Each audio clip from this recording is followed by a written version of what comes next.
Ya, sebelumnya Assalamualaikum warahmatullahi wabarakatuh. Ya, terima kasih saya ucapkan kepada Bapak Kepala Sekolah yang telah memberikan waktu saya untuk melakukan sosialisasi pembelajaran berbasis proyek, ya. Melaksanakan sosialisasi kepada Bapak Ibu Guru sebagai rekan-rekan sejawat dalam komunitas belajar sekolah.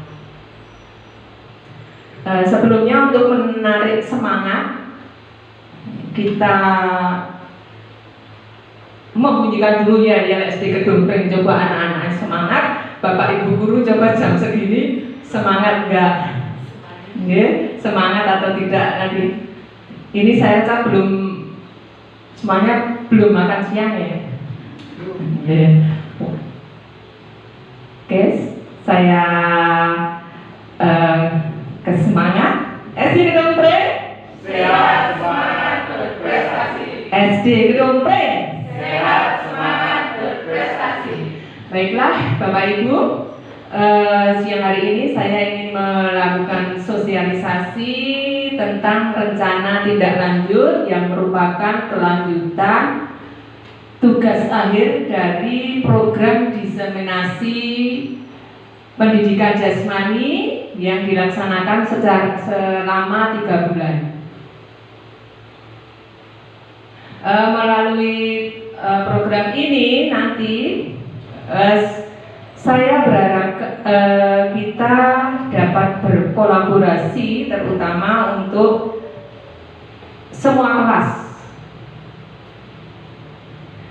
Saya sampaikan ya, sosialisasi saya pada siang hari ini yaitu dengan tema bugar dengan olahraga tradisional.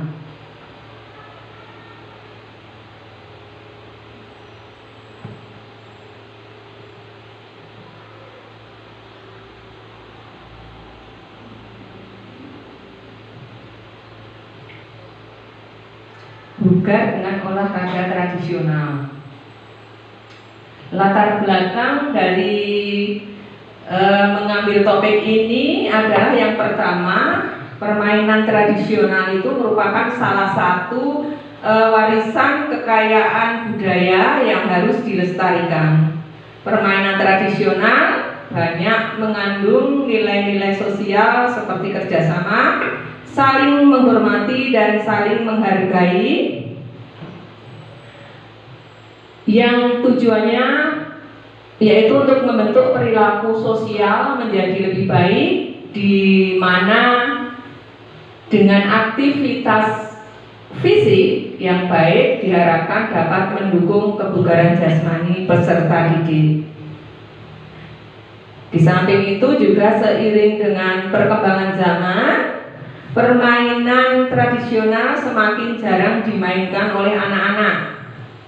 Terkadang peserta didik suka melakukan aktivitas fisik tetapi kurang mengenal daerah dan permainan tradisional. Melalui permainan tradisional ini diharapkan menumbuhkan rasa cinta dan kebanggaan terhadap identitas bangsa. Yang ketiga, saya mengambil permainan gobak sodor. Ya, gobak sodor itu merupakan salah satu permainan tradisional, di mana permainan tradisional ini selain mengembangkan gerakan-gerakan fisik seperti berlari, melompat, meloncat, juga mengajarkan kita sifat sportif dan kerjasama. Dengan permainan ini diharapkan peserta didik dapat lebih sehat, senang, sehingga pembelajaran dapat tercapai hasil yang maksimal. Gobak sodor ini dapat mengakomodasi voice, choice, dan ownership peserta didik. Yang keempat, SD Kedongpring itu memiliki sumber daya yang cukup untuk mengadakan kegiatan ini. Sumber daya tersebut meliputi aset fisik, politik, lingkungan, dan finansial. Dengan adanya kegiatan ini diharapkan dapat mendorong peserta didik untuk bergerak dan melestarikan permainan tradisional. Kemudian tujuan program, kegiatan bugar dengan olahraga tradisional ini bertujuan satu, mendorong kepemimpinan peserta didik dalam pembelajaran. Yang kedua, memperkenalkan dan melestarikan permainan tradisional kepada peserta didik. Kemudian menguatkan kolaborasi antar warga sekolah melalui budaya positif dan karakter yang positif. Memfasilitasi pembelajaran PJOK yang berpusat pada peserta didik. Jadi selama diseminasi itu kita dilatih terus untuk mengembangkan pembelajaran itu yang berpusat pada peserta didik. Jadi peserta didik itu mengalami langsung secara nyata. Kemudian capaian langkah-langkah dan hasil yang diharapkan untuk tiap tujuan. Ya, capaiannya pertama yang diharapkan pembelajaran PJOK yang mengakomodasi voice, choice, dan ownership dari peserta didik. Yang kedua, memperkenalkan lebih luas tentang permainan tradisional kepada seluruh warga sekolah. Jadi ada berbagai macam permainan tradisional karena di sini aset yang sudah tersedia, aset yang kuat yang sudah tersedia di sini yang perlu dikembangkan adalah gobak sodor. Yang selanjutnya mengambil manfaat dari gerak dalam permainan tradisional untuk mencapai tujuan pembelajaran secara umum. Selanjutnya mengajak peserta didik untuk bergerak dalam permainan tradisional. Langkah-langkah yang dilakukan, yang pertama berkoordinasi dengan kepala sekolah. Tanpa izin dari Bapak Kepala Sekolah, sosialisasi ini juga tidak dapat berjalan. Kemudian melakukan pemetaan aset yang dimiliki sekolah. Pemetaan ini sudah dilakukan dari awal pelaksanaan diseminasi. Kemudian berdiskusi dengan rekan sejawat.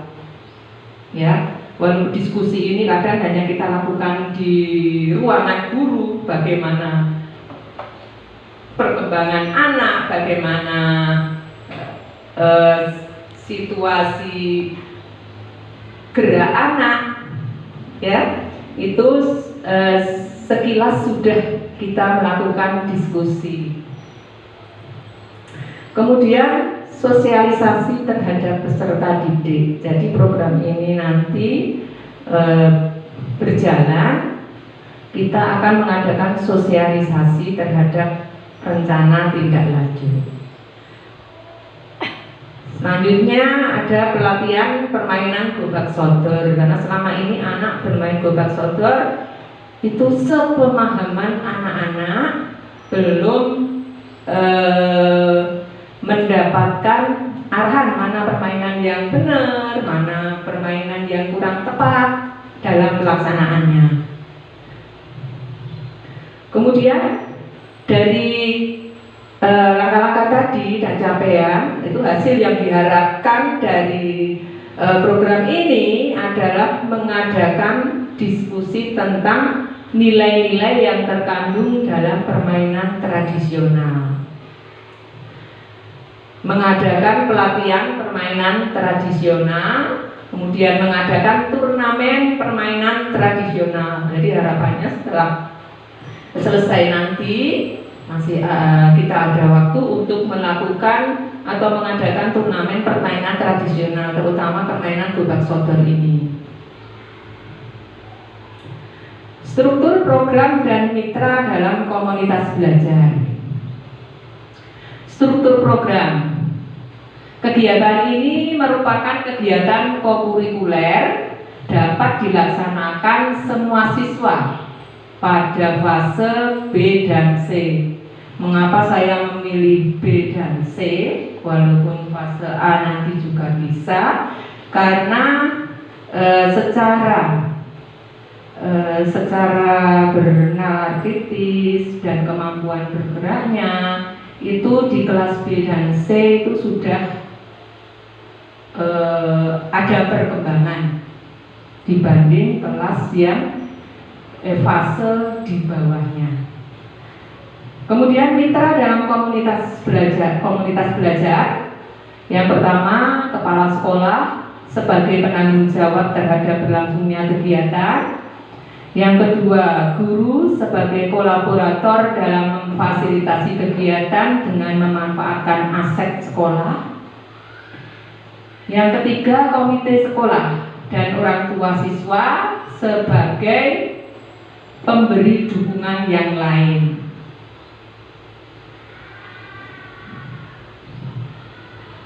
Kemudian kapasitas yang dimiliki sekolah. Kapasitas yang dimiliki sekolah ini merupakan aset-aset yang dimiliki sekolah, di mana aset ini kita berpikirnya dengan aset banking thinker, yaitu pemikiran berbasis aset. Kita menggunakan aset-aset yang telah ada untuk dijadikan unggulan kegiatan di sekolah. Aset-aset yang telah dipetakan itu yaitu aset manusia. Di situ ada kepala sekolah, guru, karyawan yang profesional, kemudian peserta didik. Yang kedua, aspek fisik, yaitu halaman sekolah yang memadai. Karena memadai, halaman sekolah yang kecil dapat kita manfaatkan untuk berbagai macam pembelajaran. Kemudian politik. Nah, di politik ini yang dibutuhkan, yang dapat diambil adalah kebijakan yang mendukung, dan izin dari kepala sekolah untuk berkegiatan. Yang keempat, finansial, yaitu dukungan pendanaan dari berbagai sumber. Walaupun dukungan pendanaan ini tidak hanya berupa materi uang, finansial, tetapi nantinya dapat berupa dukungan yang lain, misalnya penyediaan, misalnya kita lomba, orang tua atau komite memberi dukungan terhadap apresiasi siswa. Kemudian selanjutnya rencana evaluasi. Rencana evaluasi ini yaitu dengan mengevaluasi setiap kegiatan yang dilakukan. Jadi di dalam melakukan setiap tahap kegiatan nanti, kita berharap ada evaluasi kekurangannya apa dari setiap langkah kegiatan. Kemudian refleksi dari peserta didik. Nah, berkaitan dengan refleksi atau penilaian diri dari peserta didik selama melakukan kegiatan. Survei pelaksanaan kegiatan. Nah, survei ini dapat berupa nanti ada bagaimana pendapat anak-anak, voice tadi, kemudian bagaimana choice anak-anak melakukan pilihan-pilihan terhadap kegiatan. Kemudian diskusi dengan rekan sejawat melalui KBS, ini komunitas belajar sekolah. Kemungkinan tantangan yang nanti akan dihadapi selama pelaksanaan program kegiatan, yaitu yang pertama itu tantangannya karena diadakan di luar, itu tantangannya cuaca.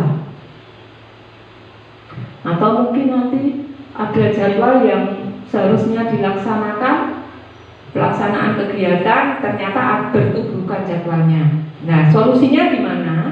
Solusinya itu nanti ada penundaan penjadwalan ulang pelaksanaan kegiatan. Kemudian keterlibatan aktif peserta didik. Kadang anak-anak sudah diberi kegiatan, sudah semangat di awal, ternyata pada waktu pelaksanaan mereka bingung. Nah, itu solusinya dengan pemberian motivasi yang positif terhadap siswa. Nah, demikian Bapak Ibu, sosialisasi saya tentang rencana tindak lanjut. Mungkin apabila ada masukan dari Bapak Ibu dalam pelaksanaan di komunitas belajar sekolah, saya persilakan.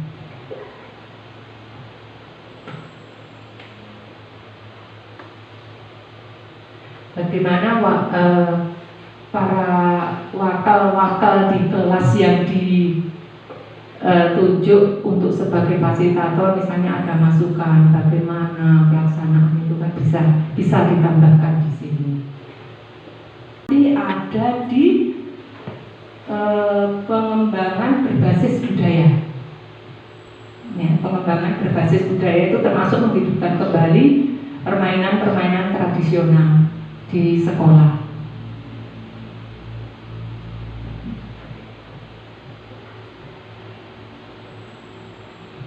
Ini sepakat nih Bapak Ibu.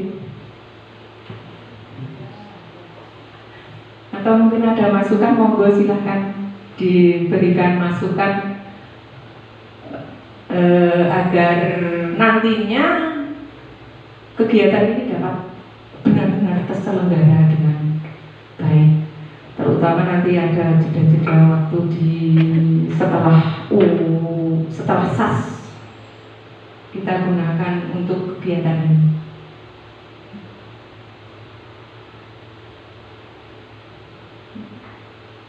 Kalau dirasa cukup, Pak Kepala bisa menambahkan atau apa terhadap kegiatan ini?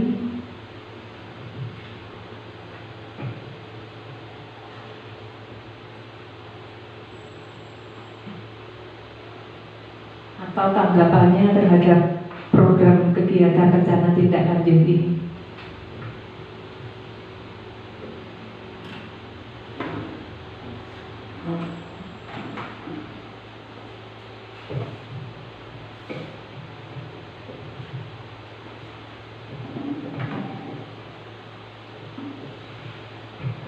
Ya, terima kasih pada Bu Marlina yang telah melaksanakan diseminasi terkait dengan bugar dengan permainan tradisional. Kami selaku Kepala Sekolah SD Dumreng, mudah-mudahan dengan perencanaan adanya permainan tradisional ini nanti dapat berjalan lancar, dapat berjalan baik, dan mendapatkan tanggapan dari seluruh peserta didik dari kelas 1 sampai kelas 6. Sehingga permainan-permainan tradisional yang merupakan kekayaan budaya kita yang selama ini terabaikan, ini dapat terangkat lagi dengan adanya bugar dengan olahraga tradisional yang disampaikan oleh Bu Marina ini. Dan dari Bapak Ibu semuanya juga mohon untuk dorongannya sehingga perencanaan ini dapat berjalan baik dan membawa dampak positif pada siswa-siswi SD Dumreng. Ini itu Bu Marina yang akan. Ya, terima masukannya Bapak Kepala Sekolah, dan terima kasih atas dukungannya semua rekan-rekan. Semoga sosialisasi ini nantinya dapat membuat pemahaman kita dan kita dapat melaksanakan kolaborasi bersama-sama dalam komunitas belajar di sekolah. Saya rasa cukup sosialisasi dari saya. Saya akhiri, wassalamualaikum warahmatullahi wabarakatuh.